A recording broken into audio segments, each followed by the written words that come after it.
శ్రీమాత్రే నమ. జయ గురు దత్తాత్రేయ నమ. ఈ వీడియోలో మనం మార్చి 9వ తారీఖు నుంచి 15వ తారీఖు మధ్యలో జరగబోయే వార ఫలాలు మేషరాశి వారికి ఏ విధంగా ఉండబోతుంది అని పరిశీలించినప్పుడు, మరి ఈ వారం అంతా కూడా లాభస్థానంలో శని రవి గ్రహాల సంచారం జాతకుడికి వృత్తి వ్యాపారాలలో అభివృద్ధిని కలగజేయడం జరుగుతూ ఉంటుంది.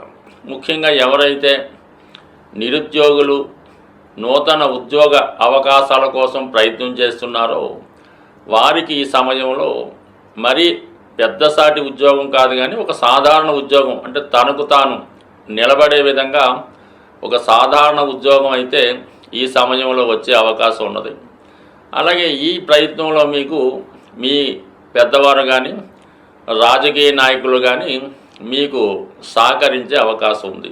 కొంతమందికి ఏదైనా ప్రభుత్వ పదవి నామినేటెడ్ పోస్ట్ లాంటిది కానీ, ఒకవేళ మీ పెద్దవాళ్ళు ఎవరైనా ఒక ఉద్యోగమో పదవో చేసి వారు తదనంతరం మీకు వచ్చే విధంగా అయినా ఉంటే అటువంటి ఉద్యోగం లాంటిది, అంటే ఒక నామినేటెడ్ పోస్ట్ లాంటిది, ఒక గౌరవప్రదమైనటువంటి వృత్తి లాంటిది కామన్గా మీకు ఒక దేవస్థానంలో కానీ ఏదైనా ఒక సంస్థలో కానీ వచ్చే అవకాశం ఉన్నది.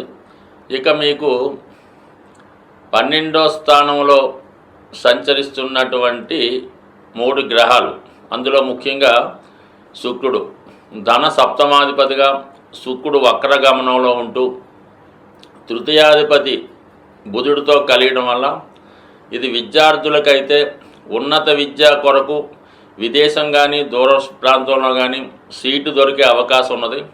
అయితే సెల్ఫ్ మిస్టేక్స్ వల్ల కానీ, ఎవరికైనా రుణం ఇవ్వడం వల్ల కానీ, లేదంటే ఎవరి చేతిలో అన్న మోసపోవడం వల్ల అధిక మొత్తంలో ధన నష్టం జరిగే అవకాశం ఉంది. ఈ విషయంలో చాలా జాగ్రత్త వహించడం మంచిది. కొద్ది రోజుల పాటు భార్యాభర్తల మధ్య కానీ వ్యాపార భాగస్తుల మధ్య కానీ విభేదాలు వచ్చే అవకాశం ఉంది. దీన్ని ఆసరాగా తీసుకొని ఇతరులు మీ జీవితంలో ప్రవేశించాలనే ప్రయత్నం చేస్తుంటారు. అంటే అది మీకు మంచి చేద్దామని కాదు, కానీ వాళ్ళ యొక్క స్వప్రయోజనాల కోసం ఏదో విధంగా మీ లైఫ్లో ఎంటర్ అయ్యే ప్రయత్నం చేస్తుంటారు. ఈ విషయంలో చాలా జాగ్రత్తగా అప్రమత్తంగా ఉండవలసి ఉంటుంది. అంటే అధికంగా మీకు ఆదాయం రావడం వల్ల ఇతరుల యొక్క ఈర్ష్యకు కానీ ఏదో విధంగా వాళ్ళు మిమ్మల్ని ఇబ్బంది పెట్టాలో పతనం చేయాలనేటువంటి ప్రయత్నంతో ఏదో విధంగా మిమ్మల్ని ఒక బలహీనతకో ఒక ప్రలోభానికో గురి చూసే అవకాశం ఉంది. కాబట్టి చాలా వరకు జాగ్రత్త వహించడం మంచిది. అయితే గురుబలం ధనస్థానంలో కుటుంబ స్థానంలో గురువు అనుకూలంగా ఉండడం వల్ల భాగ్యాధిపతి ధనస్థాన స్థితి మీకు కుటుంబ సభ్యుల ద్వారా వారు చేసే పుణ్య కార్యక్రమాల ద్వారా మీకు చాలా వరకు అనుకూలత కలుగుతుంది. మీరు కూడా వ్యక్తిగతంగా మంచి వాక్చాతుర్యంతో తెలివితేటలతో అటు కుటుంబ విషయాలను పరిష్కరిస్తారు, కుటుంబంలో ఉన్నటువంటి సమస్యలను పరిష్కరిస్తారు.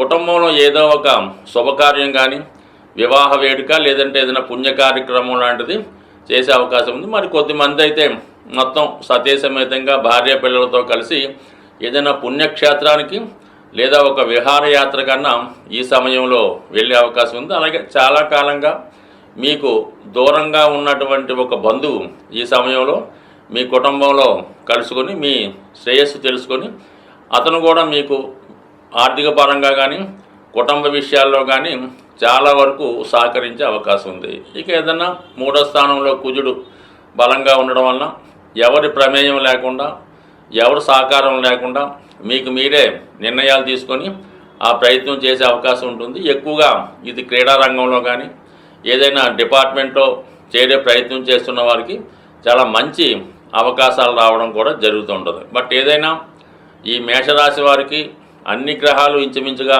అనుకూలంగా ఉన్నాయి. ఏదైనా కొద్ది ప్రయత్నంతో ఎక్కువ విజయం సహకారం లభించే అవకాశం ఉంది. సాధారణంగా ఇప్పుడు ఉన్నటువంటి గ్రహస్థితి ప్రకారం ఈ వివాహ విషయంలో వివాహ ప్రయత్నాలు చేస్తున్న వారికి చాలా ఇబ్బందులు ఎవరైతే ఎదుర్కొంటున్నారో, ముఖ్యంగా అమ్మాయిలకి ఈ రాబోయే మార్చి 14వ తారీఖు పౌర్ణమి రోజు, ఇది చాలా ఇంపార్టెంట్గా ఈ పౌర్ణమి రోజు ఎవరైతే అమ్మాయిలు కానీ ఎవరైతే పెళ్ళికి కావాల్సినటువంటి అమ్మాయిల తల్లిగారు కూడా ఈ పరిహారం పాటించవచ్చు. ఆ రోజు అమ్మవారి ఆలయంలో లేదంటే మీ గృహంలో అయినా పర్వాలేదు, చక్కగా పాయసం అంటే కొత్త బియ్యంతో ఆవు పాలతో పాయసం తయారు చేసి అమ్మవారికి నివేదన చేయడం వల్ల ఆ ప్రసాదాన్ని కనీసం ఒక 2-3 ముత్తైదువుల కన్నా ప్రసాదంగా పెట్టడం వల్ల, మరియు ఆ పౌర్ణమి రోజు సాయంకాలం పూట చక్కగా లలితా సహస్రనామాన్ని పారాయణ చేయడం వల్ల అమ్మాయిలకి వివాహం తొందరగా జరిగే అవకాశం ఉంటుంది. అలాగే చాలా వరకు ఈ గృహంలో ఆగ్నేయ భాగంలో, అంటే మీరు అద్దెకున్నా లేదంటే సొంత గృహమైనా ఆగ్నేయ భాగంలో దోషం ఉన్నప్పుడు, అంటే నూతులు కానీ గోతులు కానీ టాయిలెట్స్ కానీ సరిగ్గా మెయింటైన్ చేయనప్పుడు, మరి ఈ ఆగ్నేయ దోష ప్రభావం వల్ల మీ కుటుంబంలో ఉన్నటువంటి స్త్రీలకి అనారోగ్య సమస్యలు, యజమానురాలకి అలాగే అమ్మాయిలకి వివాహ సంబంధాలు కుదరకపోవడం, కుదిరినా పెళ్ళైనా ఏదో కారణం వల్ల పుట్టింట్లోనే స్థిర నివాసం ఏర్పరచుకునే విధంగా ఈ ఆగ్నేయ దోషం ఇబ్బంది పెడుతుంటుంది. కాబట్టి మరి అది కూడా వీలైతే సరి చేసుకుంటే మరి మీ కుటుంబంలో అమ్మాయిలకి వివాహం జరుగుతుంది. ఇక అబ్బాయిల విషయంలో వాళ్ళు ఏ పని చేయకుండా ఇంట్లోనే తిష్ట వేస్తూ మరి చదువు పూర్తయినా కూడా ఉద్యోగానికి వెళ్లకుండా ఉన్నవాళ్ళు మీ గృహంలో ఈశాన్య భాగంలో దోషం ఉందేమో గమనించండి. ఆ ఈశాన్య భాగంలో దోషం ఉన్నప్పుడు కామన్గా మీ మగపిల్లలు ఎందుకు పనికి రాకుండా, అంటే మంచి చదువు ఉంటుంది, మంచి బుద్ధిమంతులై ఉంటారు, కానీ ఉద్యోగ ప్రయత్నాలు చేయరు, వచ్చినా కూడా అవి సరిగ్గా నిర్వహించలేకపోతుంటారు. కాబట్టి ఈ ఈశాన్య దోషాన్ని సరి చేసుకోవడం వల్ల మీకు సంతానం మగపిల్లలు అభివృద్ధిలోకి వస్తారు. ఆగ్నేయ దోషాన్ని సరి చేసుకోవడం వల్ల అమ్మాయిల యొక్క సమస్య పరిష్కారం అయ్యే అవకాశం ఉంది. సాధ్యమైనంత వరకు ఇవి చూసుకుంటూ చిన్నపాటి రెమెడీలు చేసుకోవడం వల్ల కంపల్సరీగా మీకు ఈ వివాహంలో ఉన్నటువంటి సమస్యలు చాలా వరకు తొలగే అవకాశం ఉంది. అలాగే కామన్గా ఈ పౌర్ణమి రోజు సత్యనారాయణ స్వామి వ్రతం చేసుకున్న, లలితా అమ్మవారికి లలితా సహస్రనామం చదివి కుంకుమార్చన చేసుకున్న చాలా వరకు ఈ సమస్యలు మీకు సాల్వ్ అయ్యే అవకాశం ఉంటుంది. అంటే మిగతా రోజులు చేసిన పరిహారం కన్నా ఈ పౌర్ణమి రోజు చేసే పరిహారానికి ఎక్కువ ప్రతిఫలం ఉంటుంది. అలాగే దాని యొక్క ఫలితం కూడా తొందరగా రావడం జరుగుతుంది. స్వస్తి.